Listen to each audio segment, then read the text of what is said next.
ओम श्री गणेशाय नमः। श्री शिवाय नमस्तुभ्यं। हर हर महादेव। आज मौनी अमावस्या है।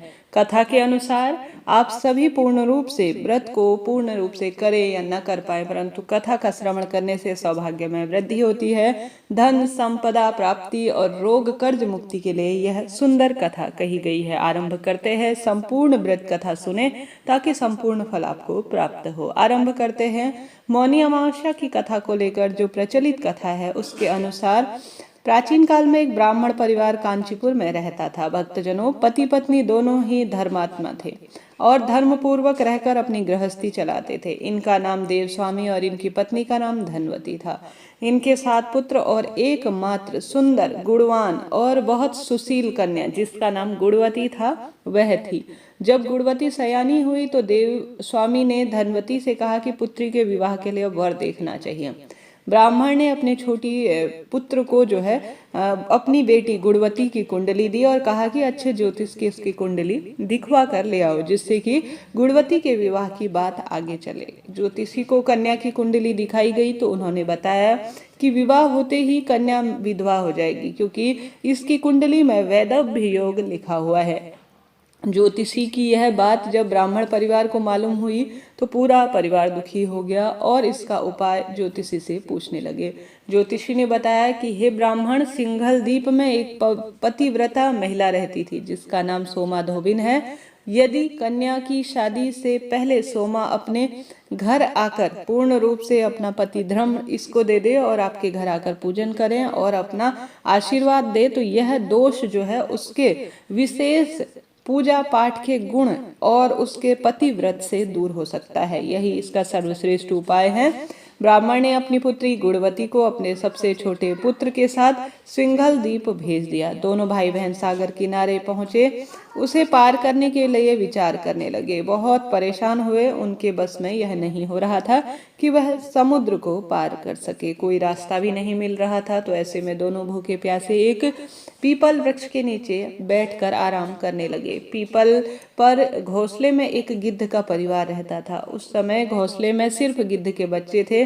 वह सुबह से शाम तक अपने जो भाई बहन थे, अर्थात वह भाई बहन थे सोमा और उसका भाई, उसकी बातों को देखकर, उसके दुख को सुनकर, उनकी क्रियाकलापों को पूर्ण रूप से देख रहे थे। शाम को जब गिद्ध की माता बच्चों के लिए भोजन लेकर घोंसले में आई तो बच्चों ने पेड़ के नीचे लेटे भाई बहन की पूरी कथा अपनी माता को बताई। भक्तजनों, उनकी बातें सुनकर गिद्ध की माता को दोनों भाई बहनों पर बहुत दया आई। बच्चों के कहने से उसने कहा कि आप सभी चिंता मत करो, मैं इन्हें पार करवा दूंगी और आपकी समस्याओं का भी निश्चित ही समाधान होगा। सोमा धोबिन के पास पहुंचाने की उसने तैयारी कर ली। भाई बहनों का मन आनंदित हो उठा और वह वन में मौजूद कंदमूल फल खाकर रात काट ली। सुबह होते ही गिद्ध ने दोनों भाई बहनों को समुद्र पार करवा दिया और सिंघल द्वीप में सोमा धोबिन के घर के पास छोड़ दिया। गुणवती सोमा धोबिन के घर के पास छुपकर रहने लगी और भगवान जी की भी आराधना करने लगी। हर दिन सुबह होने से पहले गुणवती सोमा का घर लीप दिया करती थी और भगवान जी की पूजा आराधना में अपना समय व्यतीत करती थी। प्रतिदिन सुबह सारे काम निपटाकर वह विशेष रूप से दिन भर भगवान की भक्ति में लगा करती थी। प्रतिदिन सुबह हमारा घर कौन लीपता है, कौन सब कार्य कर जाता है, ऐसा सोमा धोबिन ने पूछा। बहुओं ने प्रशंसा के लोभ में कहा कि हमारे यहाँ अलावा यह काम कौन कर सकता है, लेकिन सोमा को बहुओं की बातों पर विश्वास नहीं था और वह जानने के लिए पूरी रात जगती कि कौन है जो हर सूर्योदय से पहले घर लीप जाता है। सोमा धोबिन ने देखा कि एक कन्या उसके घर आई, आंगन लीपने लगी। सोमा धोबिन के पास आई और उससे पूछने लगी, तुम कौन हो? तब गुणवती ने कहा कि गुणवती ने कहा कि तुम क्यों इस तरह से। सोमा धोबिन ने कहा गुणवती से कि तुम क्यों परेशान होती हो, क्यों हमारे घर का सारा काम करती हो। तो गुणवती ने तब कहा कि सारा हाल अपने जीवन का जो दोष है वह सारी बात सोमा धोबिन को गुणवती ने बता डाली। गुणवती की बातें सुनकर सोमा ने कहा कि तुम्हारे सुहाग के लिए मैं तुम्हें अपना पतिव्रत धर्म दूंगी और साथ ही पूजा का संपूर्ण फल भी तुम्हें समर्पित करूंगी। मैं तुम्हारे साथ चलूंगी। सोमा ने ब्राह्मण के घर जाकर पूजा किया, लेकिन पूजा का विधान लेकिन विधि का विधान कौन टाल सकता है। गुणवती का विवाह होते ही उसके पति की मृत्यु हो गई। तब सोमा ने अपने सभी पुण्य गुणवती को दे दिए।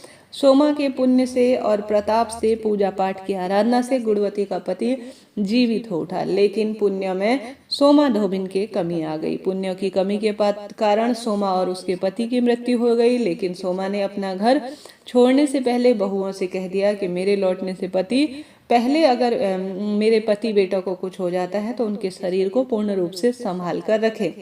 भक्तजनों, बहुओं ने सास की आज्ञा का पूर्ण रूप से पालन कर कर शरीर पूर्ण रूप से संभाल कर रखा। उधर सोमा ने सिंघलदीप लौटते हुए रास्ते में पीपल वृक्ष के नीचे श्री हरि विष्णु की विशेष पूजा आराधना की। पीपल वृक्ष की 108 परिक्रमा की और विशेष पूजन आराधना करने के बाद जो पुण्य अर्जित हुए, उस पुण्य के प्रभाव से सोमा के घर लौटते हुए उसके पति और उसके बच्चे सभी जीवित हो उठे। इसलिए मौनी अमावस्या के व्रत करने वाले व्रतियों को यह कथा सुनकर पीपल वृक्ष की पूजा करनी चाहिए और भगवान शिव और श्री हरि विष्णु का भी पूजन करने का प्रण लेना चाहिए। इस तरह से सुंदर कथा थी, आप सभी ने सुना। आपका बहुत बहुत आभार और धन्यवाद।